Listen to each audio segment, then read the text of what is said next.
Boa noite, queridos. Que a graça do Senhor Jesus esteja com todos.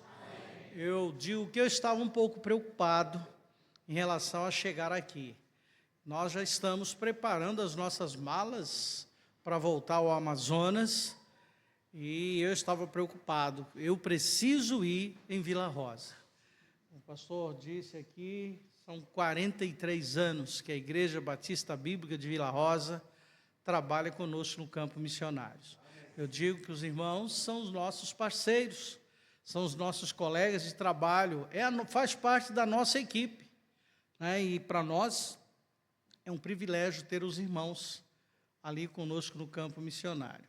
O pastor falou aqui de oração, eu estava sentado ali, eu vim sempre com uma mensagem preparada, e depois eu pensei, talvez falar de oração, talvez vou falar de gratidão, eu não sei, mas nós temos tantas coisas a agradecer ao Senhor pelo que Ele tem feito por nós, que nós teríamos muitos assuntos que poderíamos compartilhar nesta noite. Mas eu estou muito alegre, principalmente durante esse ano, as irmãs fizeram a campanha, nos mandaram oferta, né, para a missionária Dilma, e por tabela, missionário Vanderlei, porque nós somos uma equipe, né? Eu sempre digo que nós temos o privilégio de trabalhar juntos, 46 anos, nós trabalhamos juntos. Minha irmã perguntou outro dia para mim, mas só você vai e a Dilma fica? Eu digo, não, o sapato ele anda junto, o pé direito e o pé esquerdo, um não pode andar sem o outro. Então, 46 anos nós temos de casados, 46 anos trabalhando juntos, 43 anos na obra missionária, trabalhando, e todo tempo nós estamos juntos, nós somos agradecidos ao Senhor, porque eu digo que isso é um privilégio, muito grande, né? Bem, eu conversei com o pastor, eu falei, não sei por onde eu vou começar, eu poderia talvez dividir a nossa programação, que nós iríamos falar em 3 tempos, mas o tempo não é tão longo, porque tem que acabar, e como já disse, vai ter um pastel ali, nós não queremos perder, vamos aproveitar. Quando ele falou se os missionários teriam direito, que ele falou, ele pensou, acho que ele vai dar um pastel para dividir para mim e a Dilma, mas ainda bem que ele disse que vai dar 2, né?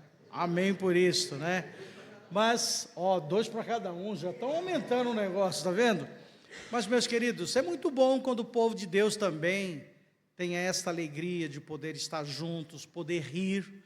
Isso faz parte da vida cristã. Muitas pessoas acham que após aceitar Jesus como Salvador, nós vamos perder, né, as oportunidades que o mundo dá, vamos perder as coisas que dizem que são alegria do mundo, mas nós sabemos que é momentâneo, mas nós também sabemos ser alegres dentro da casa do Senhor, amém?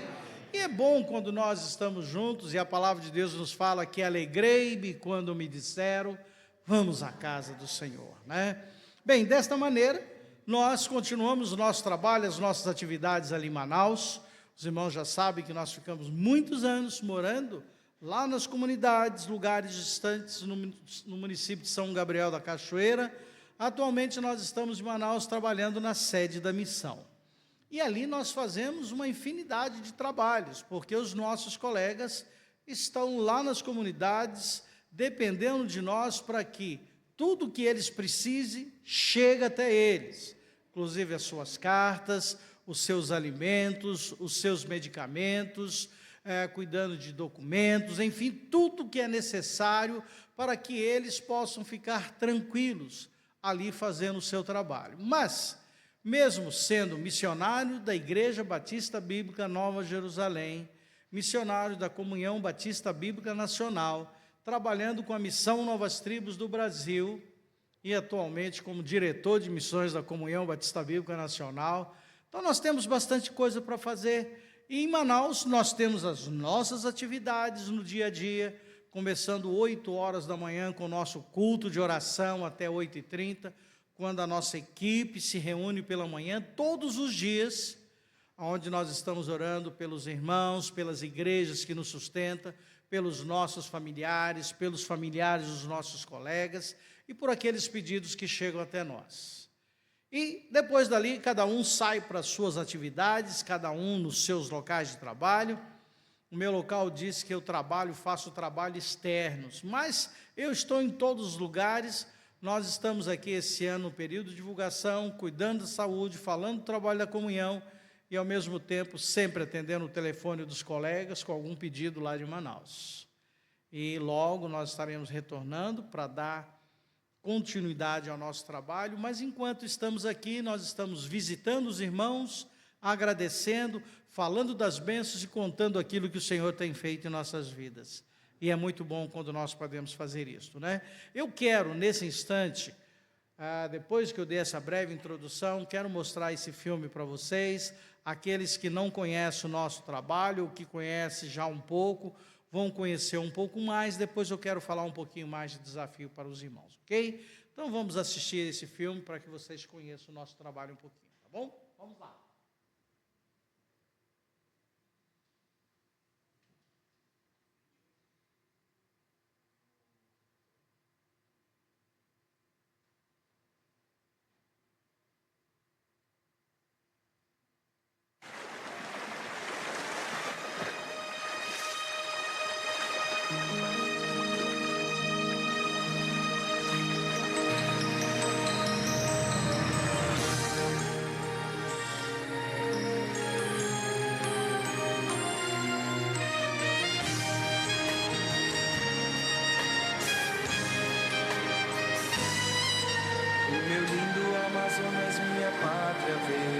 Precisa conhecer sobre um Deus que vive e reina para todo sempre e tem todo o poder.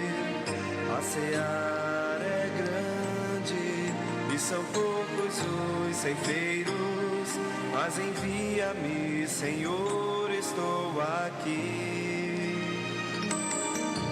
O meu lindo Amazonas, minha pátria verde, precisa conhecer sobre um Deus que vive e reina para todo sempre e tem todo o poder.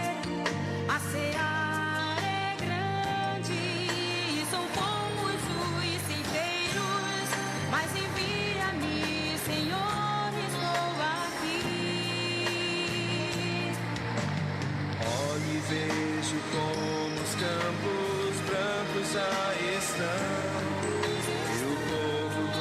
Amazonas clama por libertação. Escolhidos fomos para a comissão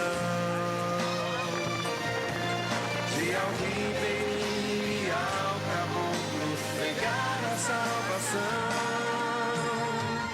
Vou de barco de canoa, vou com fé pelos rios Paranás e Garapés, embrenhado na floresta eu sei que vou anunciar o Evangelho do Senhor.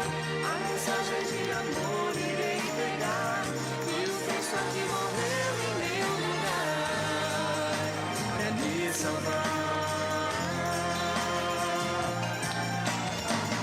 Vou tirar de canoa, vou com fé pelos rios Paranás e Garapés, embrenhado na floresta eu sei que vou anunciar o Evangelho do Senhor.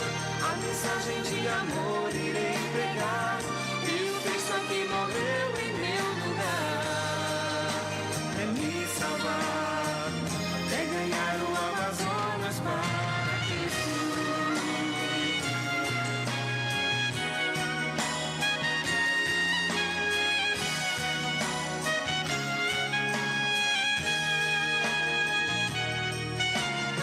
Olhe e vejo como os campos brancos já estão, e o povo do Amazonas clama por libertação.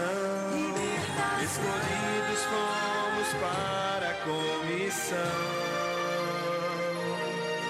de ao ribeirinho e ao caboclo pregar a salvação.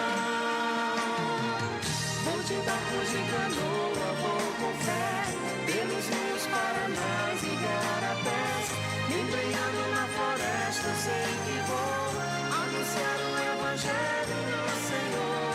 A mensagem de amor irei pregar, e o Cristo aqui morreu em meu lugar pra me salvar. Vou tirar de canoa, vou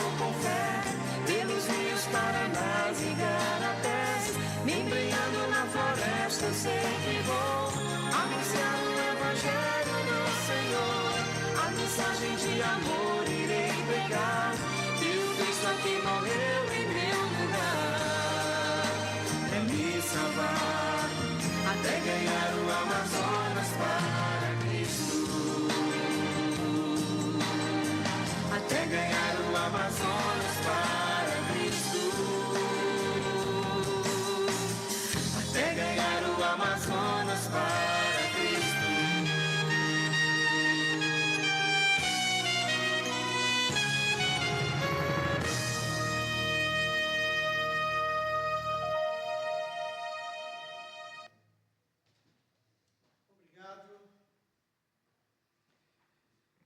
Irmãos, um pouquinho daquilo que nós temos feito, que Deus tem nos permitido fazer, e nós só conseguimos fazer essas coisas porque os irmãos estão conosco, porque os irmãos estão nos sustentando, estão orando por nós, e é tão gostoso quando a gente recebe notícias, quando a gente ouve, estamos orando por vocês.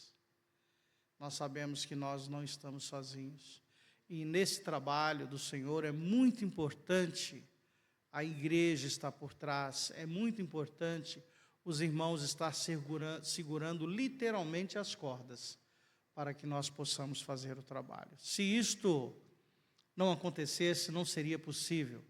É como o trabalhador que está cavando um poço, ele precisa todo tempo alguém que desça ele para que ele continue cavando e que tire ele no final do dia de lá. E assim é a igreja na vida do missionário. Então, os irmãos, saibam que por aquilo que vocês têm feito, muitos acham talvez, é muito pouco que eu tenho feito, mas para a obra do Senhor, tudo aquilo que nós podemos contribuir tem um valor eterno, que o Senhor tem nos ensinado. Bem, nós estamos ali em Manaus no momento, fazemos de tudo um pouco, tanto eu como a Dilma, né?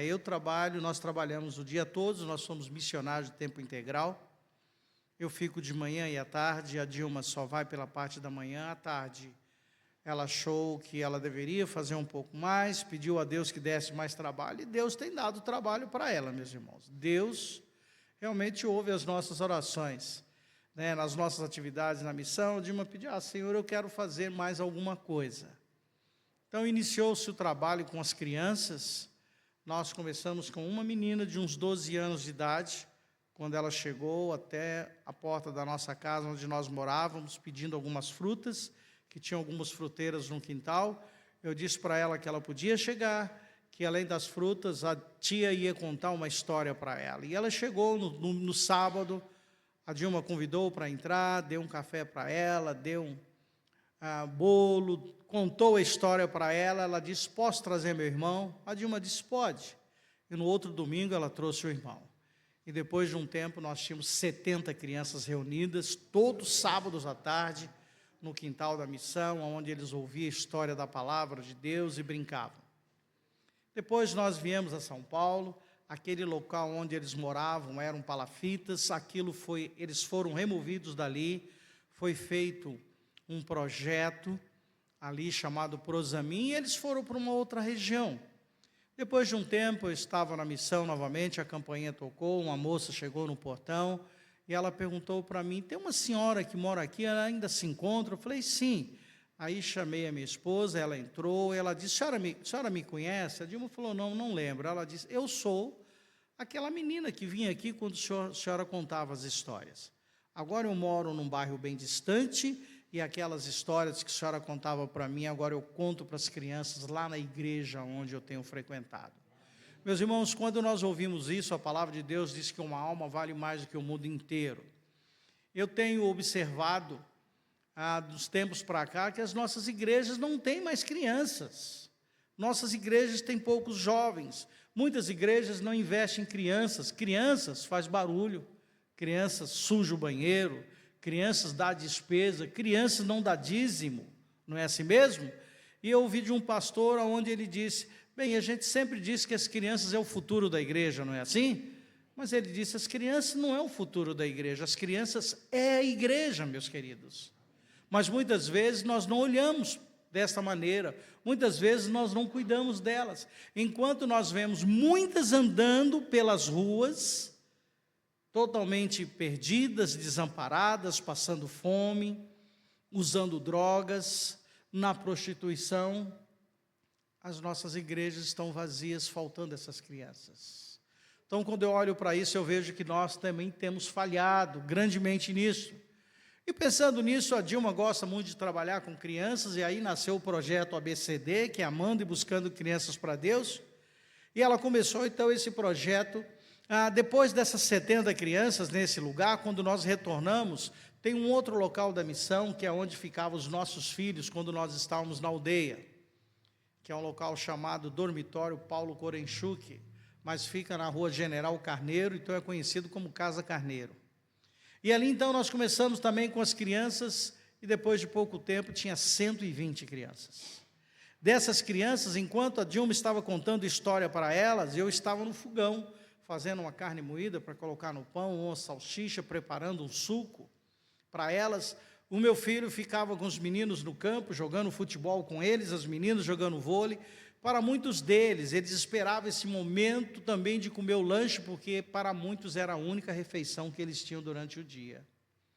Mas mesmo assim, nós levávamos alguns para as igrejas aonde nós íamos, e vários deles aceitaram Jesus como Salvador. Então, o que eu digo, é trabalhoso, é dispendioso, mas a palavra de Deus diz, quando Jesus falou, deixar vir a mim os pequeninos, porque dos tais é o reino dos céus. E nós temos que pensar assim, nós temos que trabalhar assim, nós temos que pensar nessas crianças, meus queridos, porque é muito trabalho a ser feito. E aí a Dilma pediu, Deus me dá mais trabalho, é pouco trabalho, então Deus deu trabalho.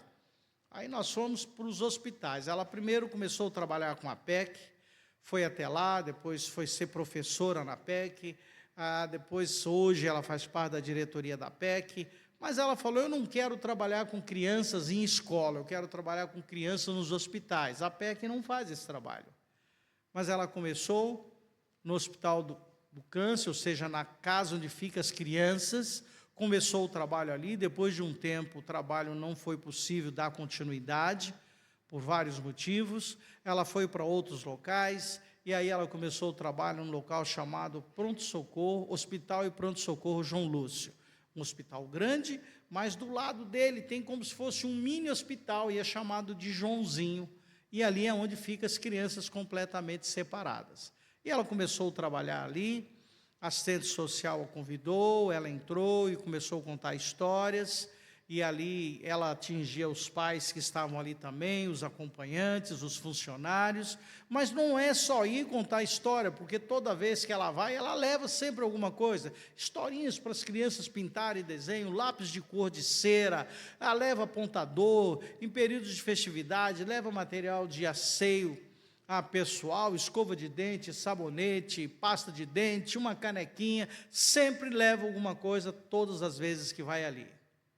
Mas aí surgiu uma outra oportunidade de ir para o Hospital Fundação do Câncer, e ela começou também a fazer o trabalho, e no período da pandemia teve aquelas dificuldades que todos já sabem, deu uma parada, depois ela voltou, e ela agora estava fazendo o trabalho de musicoterapia.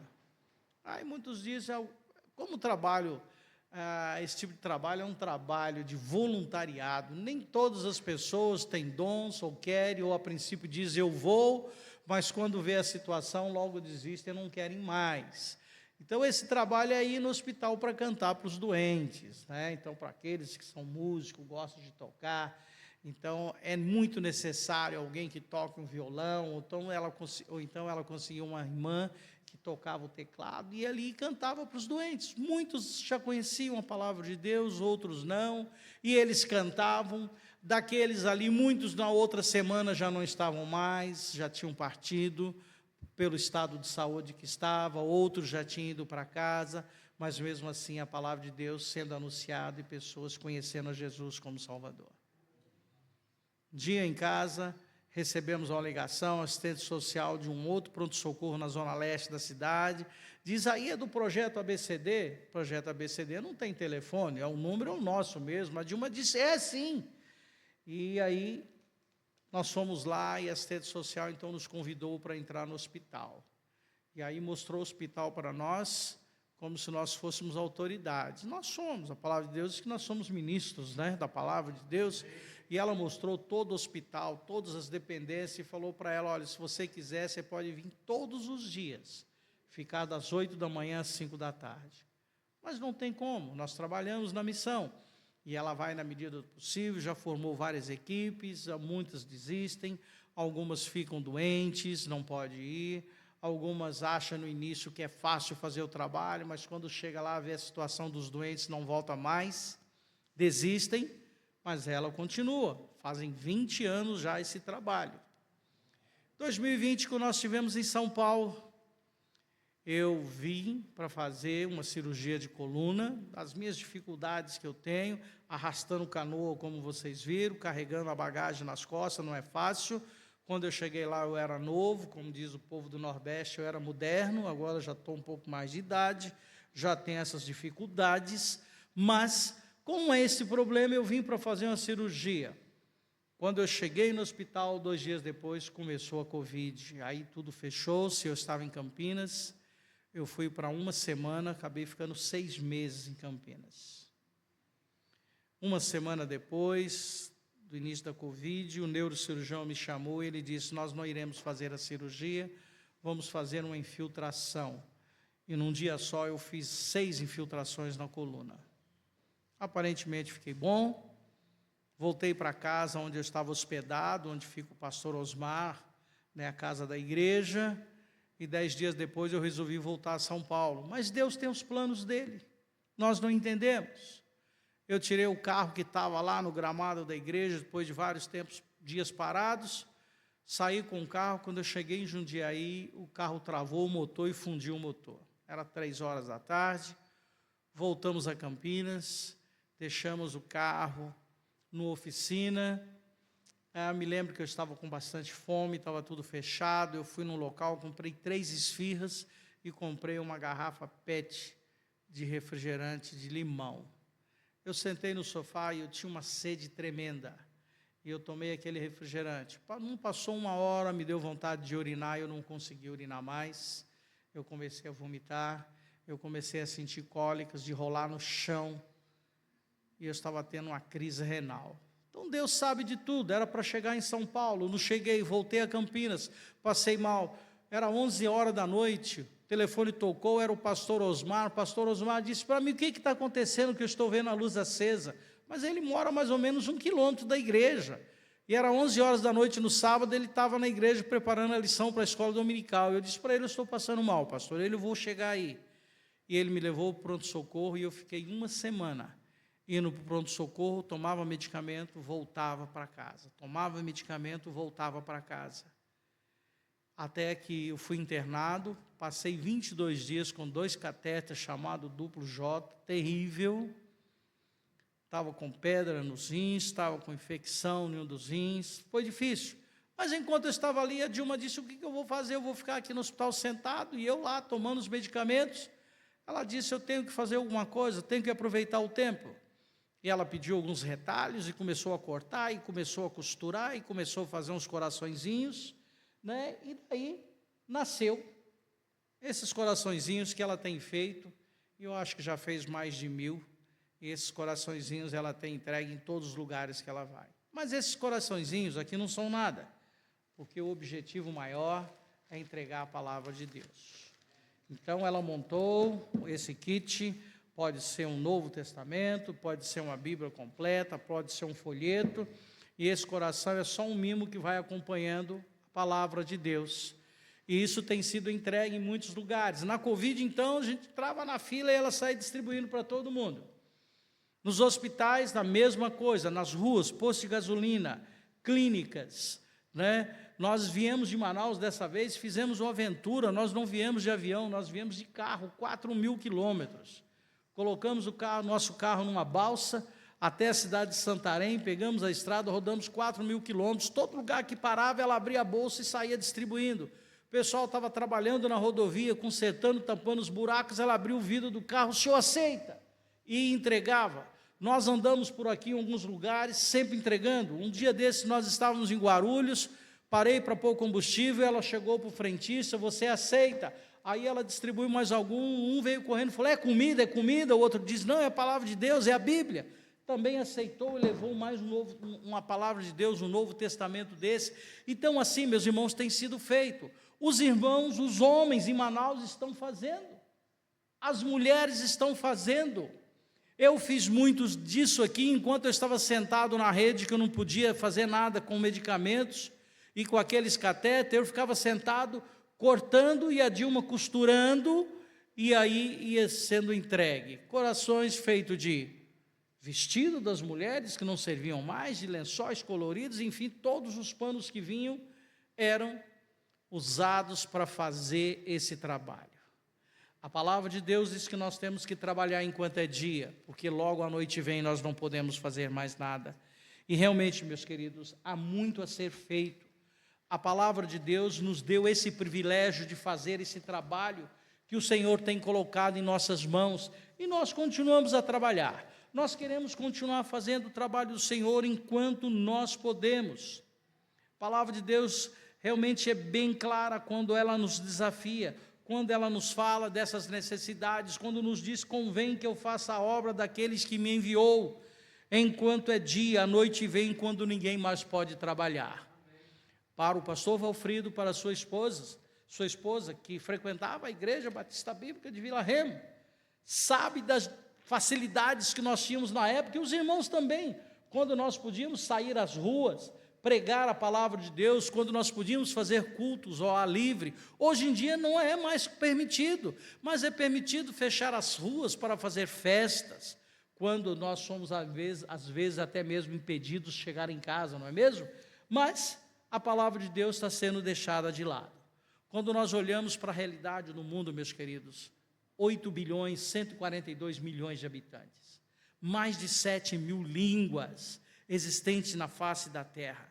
Quando nós olhamos para a população do Brasil, 214 milhões de brasileiros, segundo a última estatística do IBGE, nós somos aproximadamente quase 40 milhões de evangélicos, isso incluído todas as denominações juntas.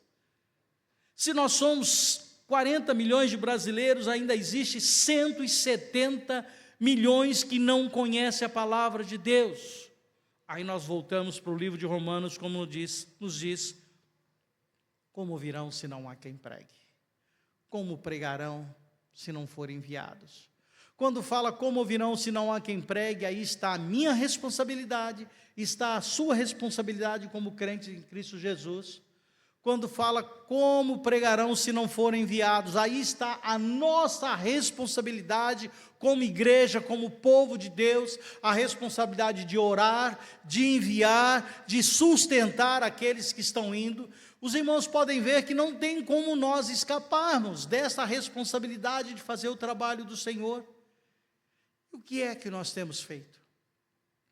Muitas vezes nós estamos de braços cruzados, muitas vezes nós estamos nos bancos confortáveis das nossas igrejas, boa música, bom instrumento, enquanto há milhões de pessoas caminhando para o inferno sem conhecer Jesus como Salvador. Mas como virão se não há quem pregue? Como pregarão se não forem enviados? Nós temos que pensar nessa realidade, nós temos que pensar nessa situação. A palavra de Deus diz que nós temos que trabalhar enquanto é dia. Nós vemos que Cristo Jesus, ele teve apenas uma pequena janela no seu ministério, 3 anos do seu ministério, na sua caminhada terrena para realizar as obras do Pai, o que havia enviado. Cristo veio ao mundo para ser a luz do mundo, para ser aquele cuja morte, sepultamento e ressurreição reconciliaria o mundo consigo mesmo, para que todos aqueles que nele crescem tivessem uma vida transformada, uma vida maravilhosa. Nós ouvimos aqui um breve testemunho dos nossos 4 irmãos que serão batizados recentemente. Eles poderiam contar muito mais daquilo que eles viviam antes de conhecer a Jesus. E agora, nesse pequeno tempo, nesse pequeno testemunho, eles falaram da transformação. É isso que Deus faz na vida daqueles que permite Deus trabalhar. Ele transforma, e quando Ele transforma, é 100%, não é a metade, não tem meio crente, ou você é crente ou não, ou você crê em Cristo Jesus, entrega a sua vida para servi-lo, ou não. E essa transformação, ela tem que ser real em nossas vidas. E ela tem que ser contínua, porque a nossa entrega aos pés do Senhor é contínua, porque nós somos humanos. nós erramos, nós pecamos todos os dias, mas o Senhor está aí de braços abertos, esperando para que nós possamos estar reconhecendo os nossos erros, as nossas dificuldades, os nossos problemas, chegando até Ele para que Ele realmente possa nos perdoar a cada dia. E é isto que Ele faz. Mas muitas vezes nós achamos que nós sabemos de tudo, que nós entendemos tudo, que nós somos doutores, professores, e que talvez coisinhas pequenas não têm tanta relevância diante de Deus. Mas para Deus, pecado é pecado, e nós temos que reconhecer isso e depender do Senhor. Então, diante de tudo isso, nós vemos que Cristo, Ele veio ao mundo para cumprir a vontade do Pai no céu, e durante o seu curto espaço de tempo, ou do seu ministério, Jesus viveu aqui na terra. Ele foi chamado para entregar a mensagem de reconciliação de Deus ao mundo que estava perdido, morrendo, cego e condenado, e no tempo determinado Ele daria sua vida em resgate de muitos. Mas ainda há muitos que não o conhecem. A palavra de Deus nos fala em Apocalipse 5, 9 a 10, que lá nos céus haverá representante de todos os povos, todas as tribos, todas as línguas, todas as nações. Mas quando nós iremos alcançar isto? Se muitas vezes nós estamos sentados nos nossos bancos, não sentindo-nos incomodados com a situação dessas pessoas, e não muitas vezes não importando com elas, mas esse deve ser o alvo principal de nossas vidas. Quando nós olhamos para o nosso Brasil, para essa situação toda, a maior concentração desses 212 milhões, 305 tribos ou etnias, ou aproximadamente 274 delas estão no Amazonas. População ribeirinha, calcula-se que aproximadamente 40 mil comunidades ribeirinhas espalhadas pela Amazônia Legal, pelos estados da Amazônia Legal. E, diante de tudo isso, nós temos só no Amazonas aproximadamente 7 mil. 7 mil comunidades ribeirinhas, onde você pode chegar nos longos dos rios, com embarcação grande. Depois os rios vão diminuindo, embarcações menores, até que vocês entrem em alguns lugares só com uma pequena canoa, com um motorzinho de rabeta na polpa, e depois em alguns lugares só na sua canoinha remando. Em outros lugares você para a sua canoa e caminha por algumas horas, por alguns caminhos na floresta, até chegar a essas pessoas pelas quais Jesus morreu por elas. Mas para que isso aconteça, tem que haver disposição e disponibilidade. Quando Isaías foi desafiado, ele disse, depois de um tempo, eis-me aqui, Senhor, envia-me a mim, e estava pronto. Quando nós fazemos o desafio em nossas igrejas, há muitos irmãos que dizem, pastor, eu estou desafiado, estou pronto, eu quero trabalhar.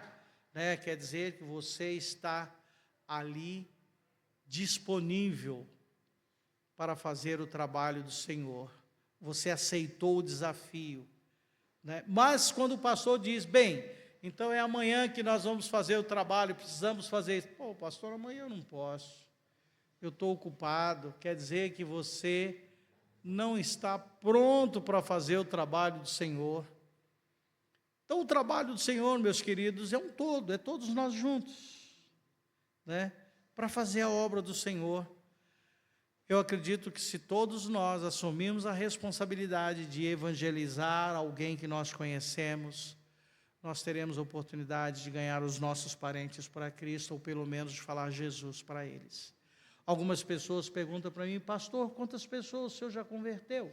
Eu digo, nenhuma, porque Deus não me deu esse poder. Deus só me deu a responsabilidade de lançar a semente. Deus só me deu a responsabilidade de falar, de contar a história